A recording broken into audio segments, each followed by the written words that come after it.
समूहवाचक संज्ञा। अब आते हैं बात की व्यक्तिवाचक संज्ञा क्या होता है।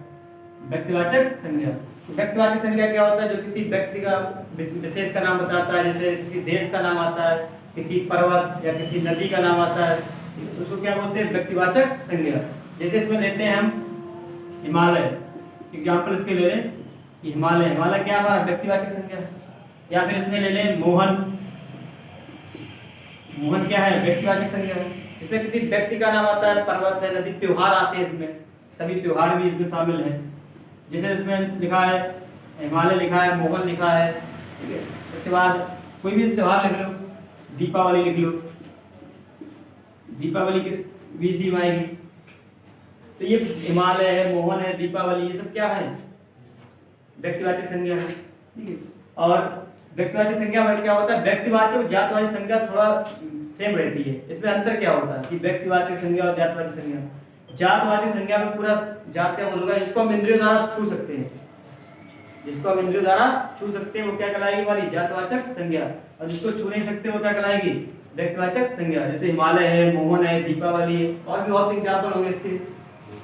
सभी दिनों के नाम भी इसी में आते हैं, महीनों के भी नाम इसी में आते हैं। जैसे कि जनवरी लिखा हुआ, क्या लिखा है, जनवरी, मतलब महीनों के नाम भी इसी में आएंगे, ठीक है, और दिनों के नाम भी इसी में आते हैं। जैसे शनिवार, रविवार, सोमवार, ये सब क्या हमारे व्यक्तिवाचक संज्ञा है। मोहन है, ठीक है, रेखा है, जो भी नाम ले लो चाहो, ये सब क्या कहलाएंगे, व्यक्तिवाचक संज्ञा।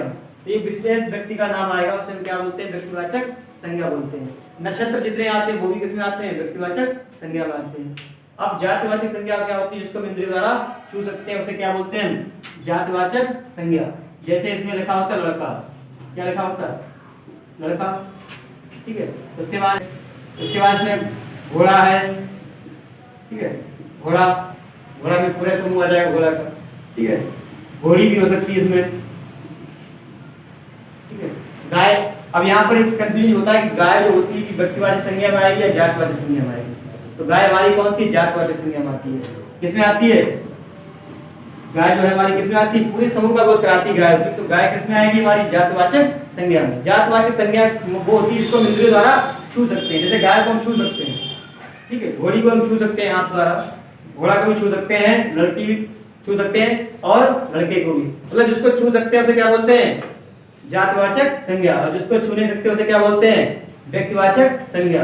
जनवरी को छू सकते हैं आपसे, संभव है ये, और ना ही दीपावली को छू सकते हैं, मतलब इनको बोल सकते हैं। तो जिसको स्पर्श ना कर सकते इंद्रियों द्वारा उसे क्या बोलते हैं, व्यक्तिवाचक संज्ञा।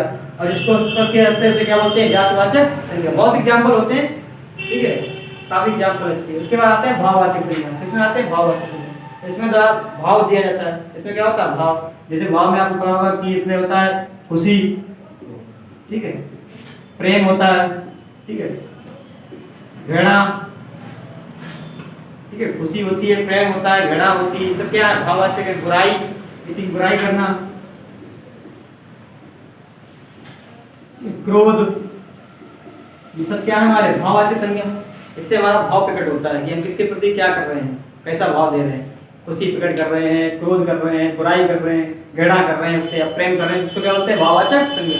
द्रव्यवाचक संज्ञा क्या होती है, जिसमें द्रव्य वाली चीजें आती है। द्रव्य मतलब ठोस द्रव्य और गैस वाली, ठीक है, द्रव्य। उसमें क्या होता है, जैसे आपको लिखा होता है तेल, ठीक है, घी, सोना, ठीक है, सोना ये वाला सोना है, ठीक है, सोने वाला सोना नहीं। नंबर 4 पानी है। ये सब क्या है, द्रव्यवाचक संज्ञा है। इसमें द्रव्य वाली चीजें आएंगी, उसमें ठोस भी आएगी, जैसे सोना है, चांदी है, और ये द्रव्य वाली भी आएंगी, गैस वाली है, जितनी भी गैस है वो द्रव्यवाचक संज्ञा में रहेंगी। उसके बाद समूहवाचक संज्ञा क्या होगा, जिसमें एक समूह बनेगा, पूरा ग्रुप बनेगा, ठीक है। जैसे भीड़, भीड़ है, ठीक है, सेना है, भीड़ है, सेना है हमारी, पुलिस है, ये सब क्या है, हमारी समूहवाचक संज्ञा। ये कैसी संज्ञा है, समूहवाचक। इसमें एक समूह बनेगा। जैसे हमारी एक कमेटी होती है, समिति होती है, कॉलेज की समिति होती है, ये भी क्या है, समूहवाचक। खिलाड़ी है, वो भी क्या है, खिलाड़ियों की टीम, खिलाड़ियों की टीम, ये भी क्या है, समूहवाचक संज्ञा। ठीक है, खिलाड़ियों की टीम ये भी क्या होती है, समूहवाचक, क्योंकि 11 खिलाड़ी होते हैं, मिनिमम 11 तो ही होगी, एक तो होगा नहीं। तो खिलाड़ियों की टीम, समिति, पुलिस, सेना, भीड़, ये क्या है? समूहवाचक संज्ञा। इसमें भी आपको काफी एग्जाम्पल मिल जाएंगे। तो अभी आपको हम 10 क्वेश्चन देंगे भी, तो उसमें आपको बताना भी है कौन सी संज्ञा होगी। जैसे व्यक्तिवाचक संज्ञा का हमने मैन में एग्जाम्पल लिख दिए है, जैसे मान लो लिखा है मोहन, दीपावली, जनवरी। उसी तरीके जातवाचक संज्ञा का लड़का, लड़की, घोड़ा, घोड़ी और गाय लिखा है। और भाववाचक संज्ञा खुशी, प्रेम, घृणा, बुराई और क्रोध है।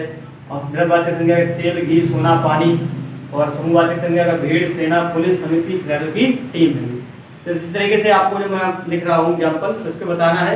जैसे पहला होता है मित्रता। पहला एग्जाम्पल क्या होता है? मित्रता में कौन सी संज्ञा होगी? आपको बताना है कि मित्रता में कौन सी संज्ञा होगी। तो बताइए फिर आप, हम बताएंगे मित्रता में कौन संज्ञा होगी। तो आप कमेंट करके बताना मित्रता में, लेकिन मैं बता दे रहा हूँ कि मित्रता में कौन संज्ञा होगी?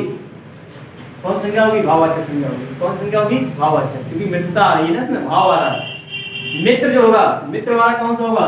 व्यक्तिवाचक संज्ञा होगी। तो मित्रता में कौन सी संज्ञा होगी हमारी? भाववाचक संज्ञा।